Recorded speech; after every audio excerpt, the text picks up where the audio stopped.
Time now for the Nick Hart Show, our weekly chat with the Gibson Southern Titans head football coach, Nick Hart. It's a presentation of the Gibson Southern Football Boosters, including Hip Dentistry, in memory of Darwin and Eric Kalis, JMCO Technologies, Kiesel Enterprises Incorporated, MyTech Systems, Robert Goob Vermillion of Indiana Farm Bureau Insurance, Rhythm Church, Evansville, Scotty's Lawn Equipment, Ten Barge Seed and Turfgrass Supplies, TYFL, Vogler Metalwork and Design Incorporated, Reinbrecht Homes, Stodgel Funeral Home and Monuments, Young's Auto Body, Light Transport, Brett's Car Care, Baker Tax and Financial Services, Cordray Insurance, Daylight Land Management, Davis Brothers, Du Bois County Garage Doors, Duke Energy, Foster Construction, Fort Branch Dairy Queen, Harper's Pub and Pizza, Hobstadt Summerfest Incorporated, Heidorn Construction, Hobstadt Family Dentistry, Hen Orthodontics, Hillside Gardens, ADG Architecture and Design Group, Dady Oil, Johnson Commercial Mowing, in loving memory of Zach Bailey, Julia's School of Dance, Kathy Solman Photography, Make Your Mark, United Fidelity Bank, Vertical Tile, Grandparents of Jackson Adams, Tri-State Fence, Emerson Cattle Company, Iron Horse Bar and Grill, Deborah Borchelt, and Pole Concrete. The Nick Hart Show, a special presentation of the Gibson Southern Football Boosters, Wabash Valley College's Radio, TV, and Digital Media Department, and 89 Won the Bash, starts now.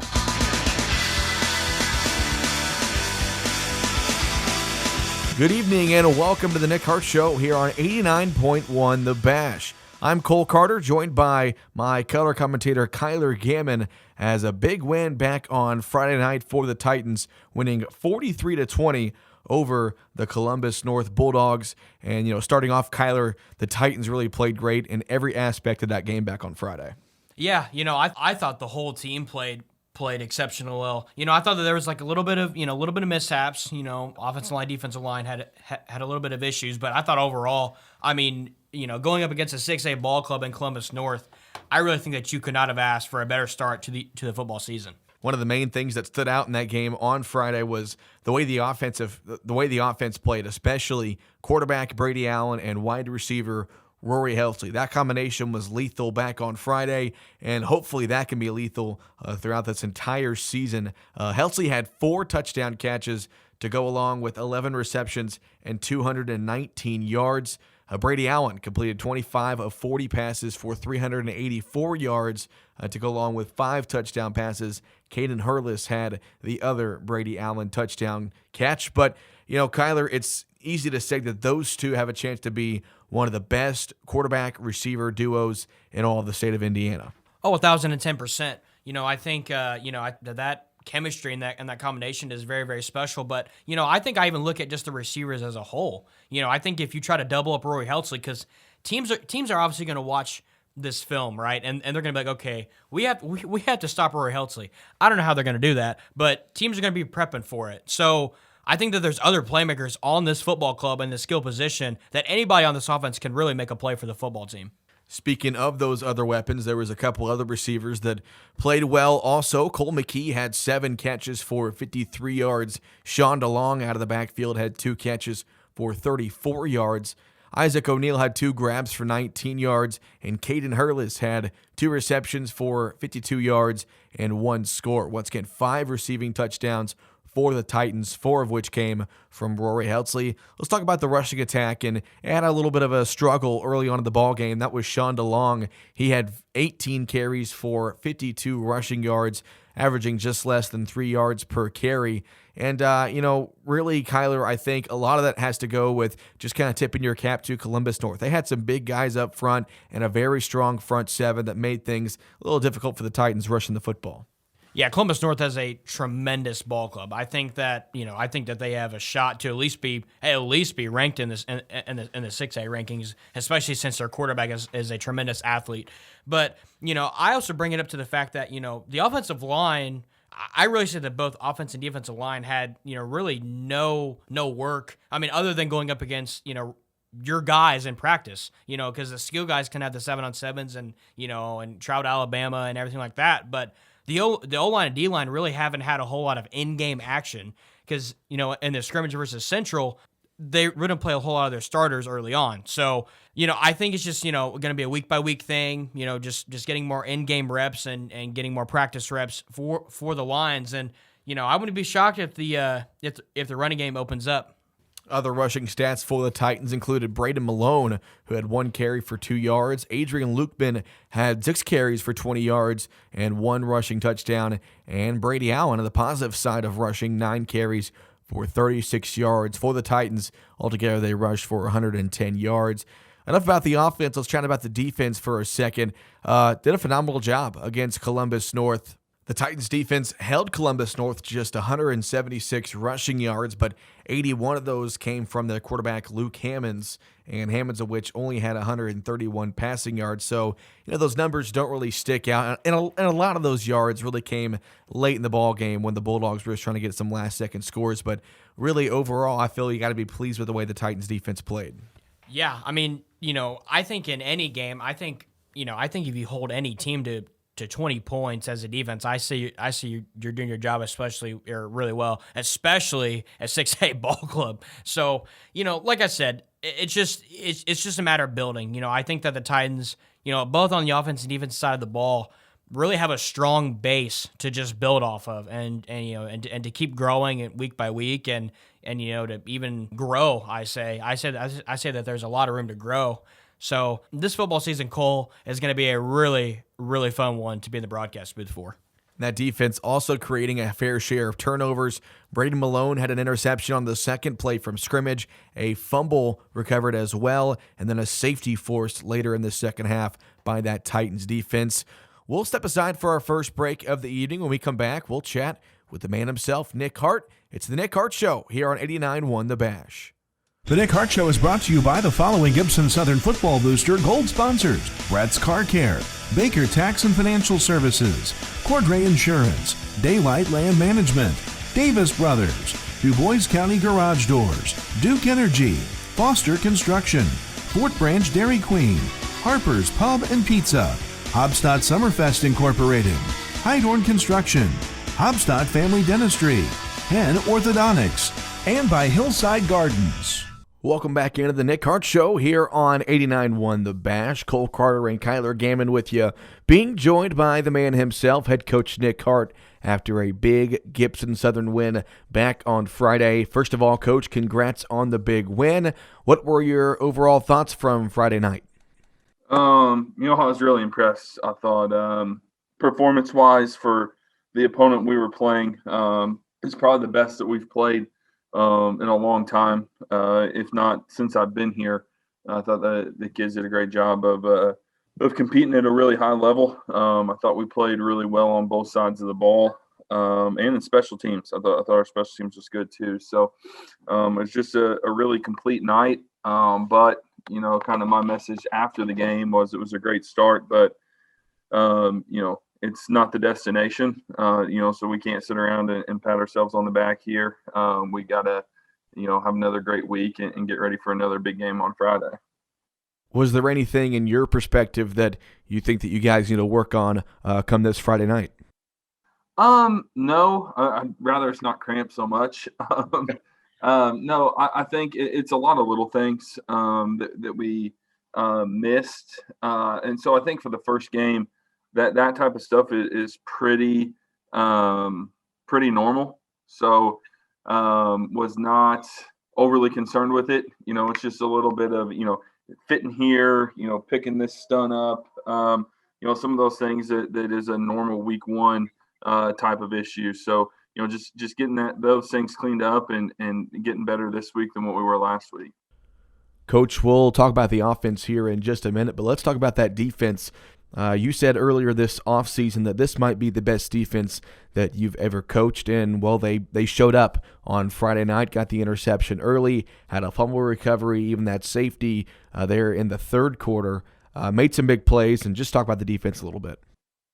Yeah, huge. I think Braden's interception was so big to set the tone there at the beginning of the ball game. But that's an offense had a lot of firepower back from last year. They got hit by graduation a little bit on the offensive line, but a lot of their skill guys were back. And I just thought, we did a great job the entire night defensively.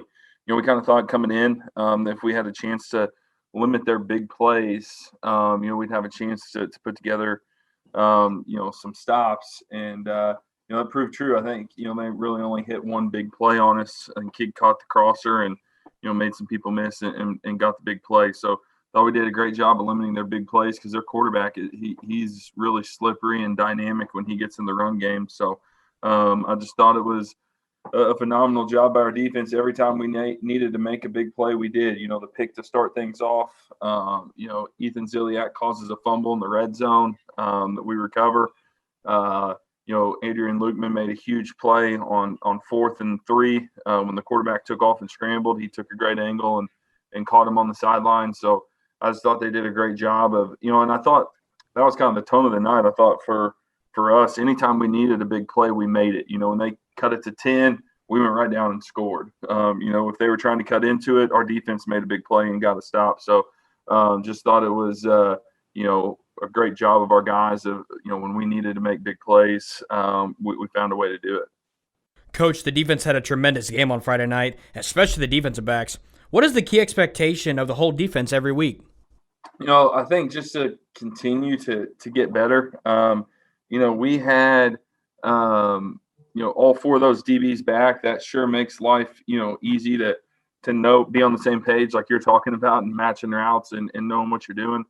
We have a lot of guys back on that side of the ball, just continuing to get better every week. And I think when you have a group like that, we were able to add some stuff, going into week 1, whether it was fronts or movements or coverages that we couldn't have done in the past couple of years because we didn't have this many guys back on defense. We had the base stuff down early enough now, that we're able to we're not overhauling what we do, but, the little tweaks and changes to put ourselves in good positions and give the offense different looks.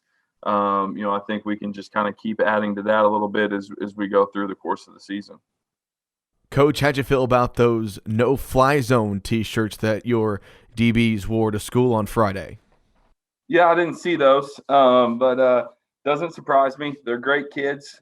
Confidence is not something that they lack. That sounds like that's right about up their alley. It was, but no, they do a great job back there, and take a lot of pride in what they do. And, another challenge this week, but it was a great start for our defense. So now switching over to the offensive side of things, and we really can't talk about the offense without talking about, of course, Brady Allen and Rory Heltzley. Those two were unstoppable Friday night. Rory had 4 touchdowns and I believe 213 receiving yards. Brady threw for 5 touchdowns. There's no doubt that those two are going to be fun to watch this season. Yeah, I think I've been a Brady Allen supporter for a long time, and I think he's a terrific football player, and that was by far the best I've seen him play. On Friday night, he kind of took things to another level for him, and I thought we did a good job up front. They were running all kinds of twists and games, and just trying to beat us with pressure, and they got to us some, but I think Brady did it. The one thing I thought he did so well is, when they got home on some of those, he'd extend the play, and if nobody was open, we didn't take a sack. We didn't force anything in there. He, threw it onto the track, and it was 2nd and 10, and we lived to play another day. And I think he kept us, in a groove offensively by making some of those decisions. But, Rory's obviously fantastic. Anytime we get one-on-one coverage, we're going to like that matchup. But we had some other guys make some big, Cole Mckee made some big 3rd down catches. Hurlis had the touchdown. Isaac O'Neal made a couple of big catches, on our sideline there in the 3rd quarter. So I thought, as a whole, man, we played, really well and really clean on offense. I thought running the ball, it might not have been a work of art, but the way, we kind of got that loaded box. It was not the most advantageous way for us to go on Friday. So I thought our guys did a good job of grinding out some yards when we needed to, and especially like closing out the game there, when they knew we were going to run it. And, we loaded up and picked up a couple 1st downs and were able to keep the clock running. Yeah, you mentioned the run game. Sean DeLong kind of had a hard time finding some room Friday night, and I really don't think you can blame him for that. You just got to tip your cap to that Columbus North front seven. They had some pretty big dudes up front. But we also saw you guys mix things up in terms of formation. You had more of a heavier set when you brought in Ben Luttrell to play more of a full-back position, and then you brought in Adrian Lukeman to run the ball on those short yardage situations. Is that something we're going to see throughout the year with Sean DeLong and Adrian Lukeman kind of getting 50-50 carries as the year goes on? Yeah, I don't know about 50-50, but yes, a split. Adrian's very important to us on defense, so we got to be careful about how much we are using him carrying the football. But I think both guys are very good at carrying the ball. Both kind of possess a little bit. It's kind of like our own little version of thunder and lightning. Little change of pace. When Adrian comes in with his size and how he can get downhill. I think it's a good combo for us to have back there. So my final question regarding Friday night's game, was there any kind of feel of revenge or redemption from what they did to you guys last year? Of course, we talked about it last week. You guys played them week 1 in 2020, did not go your way, losing 48-6. So was there any sort of revenge mindset in that game Friday night? Maybe there was. Not for me. I don't know if revenge, maybe redemption is a better word with the way we played last year. Man, I was just so proud of our kids. They were so excited after the ball game. It's one of the bigger regular season wins we've had. It's the biggest non-conference win we've had. Some of those conference games can be more important than that. But, just the quality of opponent that we played, and the way that we won, and it was just exciting to be a part of, after the ball game. Coach, I know it is only week 1, but the offense did put up 43 points, and it even held a 6A football team to just 20 points. Wouldn't you say the sky's the limit for this football team? Yeah, it is. We got a long way to go, and I think again, that's kind of my message after the ball game. It's only week 1. We only just won one game. We have a lot of talent. We're playing at a high level here early, but the season's a long season. It's 95 and humid right now, and when the last teams are playing, it's going to be 30 degrees and windy and cold. So it's a long time. It's a long season, and you got to keep getting better throughout the course of it. So. I think, if you're a Titan fan, you'd be excited about what happened Friday night. And it's, a sign of, some great things that could come, but we got to make sure that we keep, kind of climbing that mountain as we go through this season. So you've got a long road trip this Friday night over to New Albany. Have you had the chance to watch some film and get to know them a little bit? Yeah, they're a very dynamic team. They ran into, Bloomington South's very good.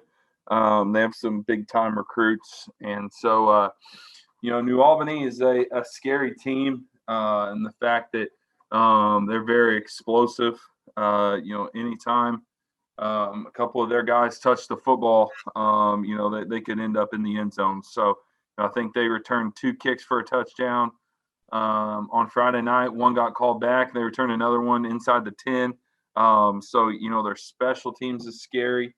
They do a really good job of mixing the ball around on offense. And, if you look at their scores last year, they put up a ton of points, and, every single week. It didn't seem to matter who they played, and they have a lot of those same guys back. So, it's a very dynamic group. And I think that's kind of, the scary thing is, you can play good for 2 downs and you get them in 3rd down. It just takes one seam. And they're going to score a touchdown. So, we got to be very disciplined in our fits and in our coverage to make sure, we're trying to limit those big plays. And I think we got to try and make them drive the football, against us on Friday and limit those chunk plays. I haven't had the chance to check out some of their film, but what can we expect from them in terms of X's and O's? You're going to see, very similar to Columbus North, maybe the spread. They play with an H-back almost exclusively. So a lot of 3 wide, 1 tight end stuff. They play with really wide splits with their receivers. It's kind of the Art Briles stuff when he was at Baylor, with the wide splits and the RPO game and, throwing screens out there and getting their guys in space. So, they put you in some tough spots with their scheme stuff. And, we're just going to have to do a good job of getting lined up and playing disciplined football. All right, Coach. Well, before we let you go, we know that you wanted to take a second and shine some light on the younger Titans who played over the weekend. No, I think, one thing that is exciting, we talked about the big win Friday. Our JV and freshmen went to Columbus North on Saturday for a doubleheader, and we won both those games as well. So we got the program sweep this weekend, against a really good program, winning at the varsity JV and freshman level. Which is really exciting. All right, Coach. Well, thanks for your time tonight. Good luck on Friday, and we'll chat with you again next Tuesday. Okay, sounds good. Thank you. That's head coach Nick Hart, and we'll take our final break of the evening right here on the Nick Hart Show on 89.1 The Bash. The Nick Hart Show made possible by the following gold sponsors of the Gibson Southern Football Boosters. Hip Dentistry. In memory of Darwin and Eric Kalis. JMCO Technologies. Kiesel Enterprises Incorporated. MyTech Systems. Robert Goob Vermillion of Indiana Farm Bureau Insurance. Ribham Church, Evansville. Scotty's Lawn Equipment. Tim Barge Seed and Turfgrass Supplies. TYFL. Vogler Metalwork and Design Incorporated.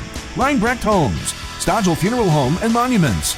Young's Auto Body. And Like Transport. The Nick Hart Show is made possible by the following silver-level sponsors of the Gibson Southern Football Boosters. ADG Architecture and Design Group. Gady Oil. Johnson Commercial Mowing. In loving memory of Zach Bailey. Julia's School of Dance. Kathy Solman Photography. Make your mark. United Fidelity Bank. Vertical Tile. Grandparents of Jackson Adams. Tri-State Fence. Emerson Cattle Company. Iron Horse Bar and Grill. Deborah Borchelt. And Pole Concrete. Welcome back into the Nick Hart Show here on 89.1 The Bash. Want to thank Nick Hart for spending time on his Tuesday evening to chat with us tonight. Once again, a big win for the Titans back on Friday, 43-20 over Columbus North. And, Kyler, we don't know a whole lot about New Albany, who is the Titans' opponent on Friday night. But one thing we do know is regardless of who they play, Kyler, you can't let last week's victory kind of get in your head too much. You got to take it 1 week at a time. Yeah, I think especially since it's early on in the season, I think that it's really important to take every week, take it week by week. I say enjoy the win over the weekend but by Monday morning it's time to reset and get ready to roll for the upcoming opponent. And like I said, any team can win on any given night. You could lose 6 and 7 straight and somehow win the upset. So you have to be ready for every single week and for every single opponent. Be ready to roll for Friday night. And once again, this Friday night, the Titans are on the road at New Albany High School. That is a 6:30 Central start time. We'll have the pregame show for you, hopefully at 6:15. That is barring some technical difficulties we had last Friday, hoping to have all those kinked out before Friday night's game. Once again, I want to thank Nick Hart for spending his time with us tonight. I want to thank all of the listeners as well as all of our Gibson Southern football sponsors. That's going to wrap up tonight's show. Thank you for listening to the Nick Hart Show here on 89.1 The Bash. For Kyler Gammon, I'm Cole Carter. We'll chat with you Friday night. Go Titans! The Nick Hart Show has been brought to you by the following Gibson Southern Football Boosters. Brett's Car Care, Baker Tax and Financial Services, Cordray Insurance, Daylight Land Management, Davis Brothers, Du Bois County Garage Doors, Duke Energy, Foster Construction, Fort Branch Dairy Queen, Harper's Pub and Pizza, Hobstadt Summerfest Incorporated, Heidorn Construction, Hobstadt Family Dentistry, Penn Orthodontics, Hillside Gardens, Hip Dentistry, in memory of Darwin and Eric Kalis, JMCO Technologies, Kiesel Enterprises Incorporated, MyTech Systems, Robert Goob Vermillion of Indiana Farm Bureau Insurance, Ribham Church, Evansville, Scotty's Lawn Equipment, Tim Barge Seed and Turfgrass Supplies, TYFL, Vogler Metalwork and Design Incorporated, Reinbrecht Homes, Stodgel Funeral Home and Monuments, Young's Auto Body, Like Transport, ADG Architecture and Design Group, Gady Oil, Johnson Commercial Mowing, in loving memory of Zach Bailey, Julia's School of Dance, Kathy Solman Photography, Make Your Mark, United Fidelity Bank, Vertical Tile, Grandparents of Jackson Adams, Tri-State Fence, Emerson Cattle Company, Iron Horse Bar and Grill, Deborah Borchelt, and Pole Concrete. The Nick Hart Show has been a special presentation of the Gibson Southern Football Boosters, the Wabash Valley College Radio, TV, and Digital Media Department, and 89.1 The Bash.